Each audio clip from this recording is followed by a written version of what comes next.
Parmi les premières choses qui m'ont été présentées par rapport à ce projet-là, c'était que ça devait être un projet en noir et blanc.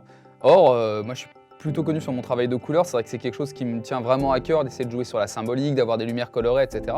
C'est quelque chose qui m'a toujours beaucoup attiré, d'essayer de trouver une manière de lumière qui allait faire ressortir les valeurs, les textures, avoir du contraste, enfin illustrer des phrases de personnes connues, ça permettait quand même une assez grande liberté artistique. Quand on a eu les premières réunions et qu'on a discuté de ce qu'on allait faire, il y a une idée qui a émergé qui était de faire une déclinaison de ça en vidéo.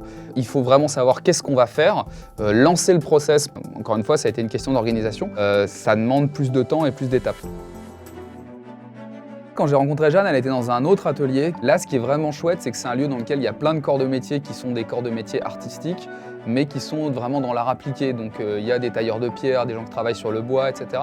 Et j'ai notamment beaucoup aimé le travail de ce maquilleur qui, après avoir fait du maquillage de mode, a commencé à se lancer dans le maquillage d'effets spéciaux et a carrément créé des prothèses, des masques, des choses comme ça. Ce genre de projet aussi qui permet de créer des passerelles entre différents artistes.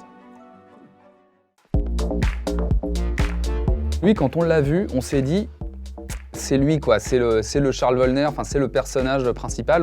J'avais déjà vu en casting Dayla et c'était aussi une des seules qui avait ce côté vraiment femme qui ressortait. Je pense qu'à partir du moment où on avait choisi l'homme, c'était celle qui correspondait le mieux. Il y a des images qui ont demandé beaucoup de recomposition. Par exemple, l'image de bowling, elle a été shootée en plusieurs fois. On peut avoir une ou deux bouteilles, on en prend des vraies.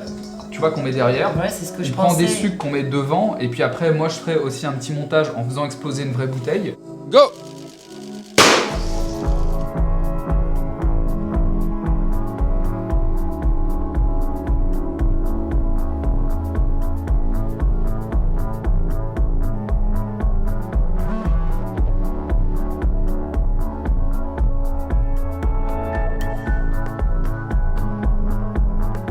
Puis je pense surtout à cette image qui est pour moi une des images les plus importantes de Dayla qui pose dans une espèce de robe complètement exubérante avec toutes les bouteilles qui émergent derrière elle. Et ben là moi j'ai shooté les bouteilles séparément, il a fallu, c'est quasiment du graphisme en fait pour recomposer l'image. Et donc c'est une image qui a plus été créée à la post-production qu'au moment de la prise de vue. J'espère que les personnes qui verront ça se rendront compte du travail que ça demande de produire des images. Au moment où il y avait des images qui se faisaient surtout en préparation, des moments qui se sont surtout faits au moment de la prise de vue et des images qui se sont surtout faits au moment de la post-production. Et c'est, je pense, grâce à ça qu'on a réussi à produire 12 images en 2 jours.